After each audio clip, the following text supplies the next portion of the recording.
राधे राधे। उत्पन्न एकादशी की व्रत कथा। उत्पन्न एकादशी मार्गशीर्ष मास के कृष्ण पक्ष की एकादशी तिथि को कहा जाता है। पौराणिक मान्यताओं के अनुसार इस तिथि को ही देवी एकादशी की उत्पत्ति हुई थी। इस कारण से भगवान विष्णु को उत्पन्न एकादशी बहुत अधिक प्रिय है। इस दिन भगवान विष्णु की विधि विधान से पूजा की जाती है और इस एकादशी का व्रत रखा जाता है। व्रत में उत्पन्न एकादशी की व्रत कथा का भी विशेष महत्व है। इस कथा का पाठ करने को वाले को हर कार्य में सिद्धि प्राप्त होती है और सभी बिगड़े हुए कार्य भी बन जाते हैं। कथा। उत्पन्न एकादशी भगवान विष्णु को प्रिय है। इस दिन देवी एकादशी की उत्पत्ति होने की वजह से यह तिथि श्री हरि को पूजा पाठ के लिए बहुत खास मानी जाती है। विधि विधान से उनकी पूजा करने और व्रत कथा का पाठ करने से आपके भी सभी कार्य सिद्ध होते हैं और आपको विष्णु भगवान आशीर्वाद प्राप्त होता है। आइए जानते हैं। युधिष्ठिर ने पूछा, भगवान, पुण्यमयी एकादशी तिथि कैसे उत्पन्न हुई, इस संसार में क्यों पवित्र मानी गई तथा देवताओं को यह इतनी प्रिय कैसे है। श्री भगवान बोले, कुंती नंदन, प्राचीन समय की बात है। सतयुग में मूर नामक दानव रहता था। वह बड़ा ही अद्भुत, अत्यंत रौद्र और संपूर्ण देवताओं के लिए भयंकर था। उस काल रूपधारी दुरात्मा महिषासुर ने इंद्र को भी जीत लिया था और संपूर्ण देवता उससे परास्त होकर स्वर्ग से निकल चुके थे और शंकित तथा भयभीत होकर पृथ्वी पर विचरा करते थे। एक दिन सब देवता महादेव जी के पास गए। वहाँ इंद्र ने भगवान शिव के आगे सारा हाल कह सुनाया और इंद्र बोले, महेश्वर, ये देवता स्वर्गलोक से भ्रष्ट होकर पृथ्वी पर विचर रहे हैं। मनुष्यों में रहकर भी इनकी शोभा नहीं होती। देव, कोई उपाय बताइए। देवता किसका सहारा लें। महादेव जी ने कहा कि देवराज, जहाँ सबको शरण देने वाले, सबकी रक्षा में तत्पर रहने वाले, जगत के शरण देने वाले, सबकी रक्षाएं तत्पर रहने वाले जगत के स्वामी भगवान गरुड़ ध्वज विराजमान हैं, वहाँ जाओ, वे तुम लोगों की रक्षा करेंगे। भगवान श्री कृष्ण कहते हैं, युधिष्ठिर, महादेव जी की बात सुनकर परम बुद्धिमान देवराज इंद्र संपूर्ण देवताओं के साथ वहां गए। भगवान गदाधर क्षीर सागर के जल में सो रहे थे। उनका दर्शन करके इंद्र ने हाथ जोड़कर स्तुति आरंभ की। इंद्र बोले, देवेश्वर, आपको नमस्कार है। देवता और दानव दोनों ही आपकी वंदना करते हैं। पुंडरीकाक्ष, आप दैत्यों के शत्रु हैं। मधुसूदन, हम लोगों की रक्षा कीजिए। जगन्नाथ, संपूर्ण देवता मूढ़ नामक दानव से भयभीत होकर आपकी शरण में आए हैं।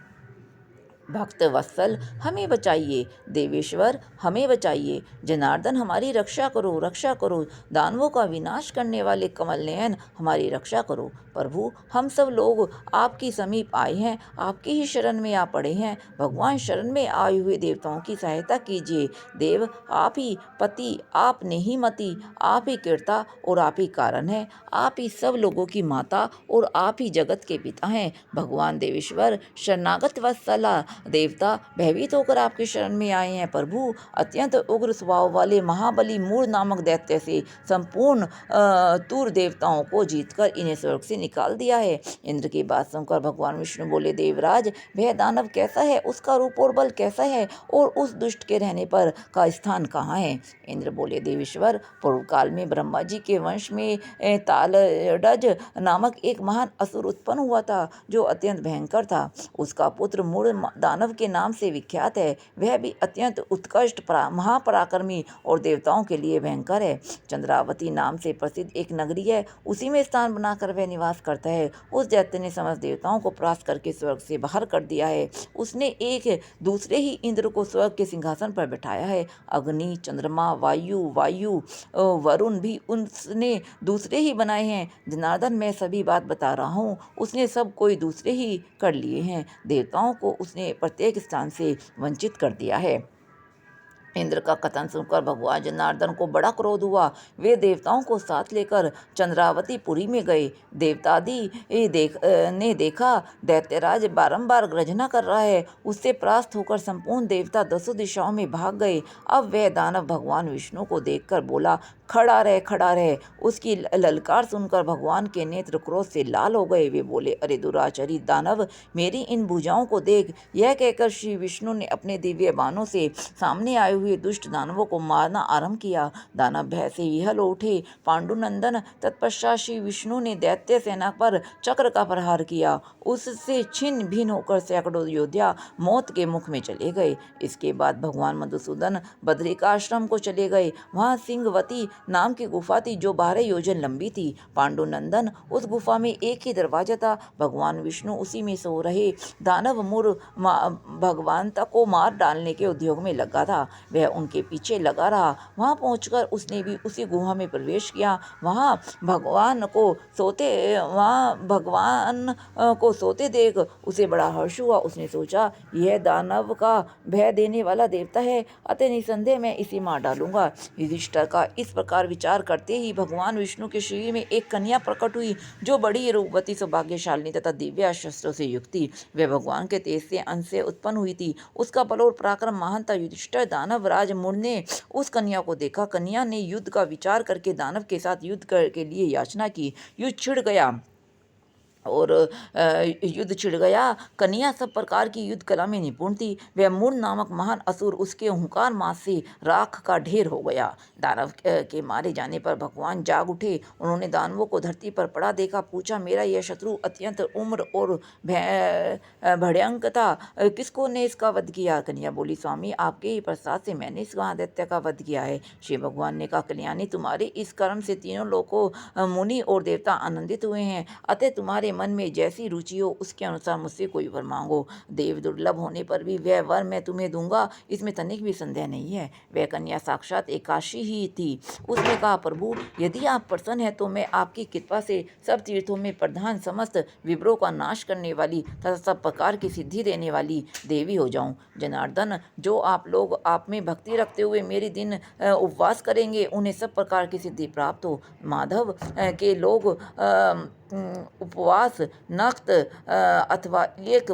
भुक्त करके मेरे व्रत का पालन किया करें। उन्हें आप धर्म और मोक्ष प्रदान कीजिए। श्री विष्णु बोले, कल्याणी, तुम जो कुछ कहती हो वह सब पूर्ण होगा। भगवान श्री कृष्ण कहते हैं, युधिष्ठिर, ऐसा वर पाकर महाव्रता एकादशी बहुत प्रसन्न हुई। दोनों पक्षों की एकादशी समान रूप से कल्याण करने वाली है। इसमें शुक्ल और कृष्ण पक्ष का भेद नहीं करना चाहिए। यदि उदय काल में थोड़ी सी एकादशी, मध्य में पूरी द्वादशी और अंत में किंचित द्वादशी हो तो वह त्रिस्पर्शा एकादशी कहलाती है। वह भगवान को बहुत प्रिय है। यदि एक स्पर्शा एकादशी को उपवास कर लिया जाए तो एक सहस्त्र एकादशी व्रतों का फल प्राप्त होता है तथा इसी प्रकार द्वादशी में पारण करने पर सहस्त्र गुना फल प्राप्त होता है। अष्टमी, एकादशी, षष्ठी और तृतीया और चतुर्थी ये यदि पूर्व तिथि से विदित हों तो उनमें व्रत नहीं करना चाहिए। परिवर्तनीय तिथि से युक्त होने पर ही इनमें उपवास का विधान है। पहले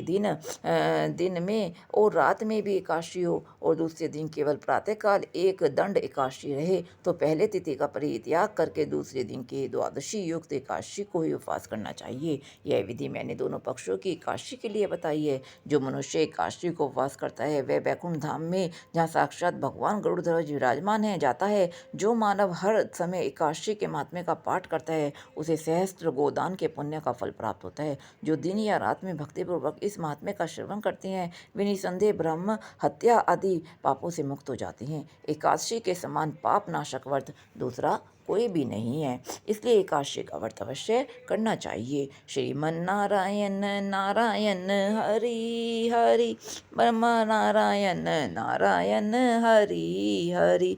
राधे राधे।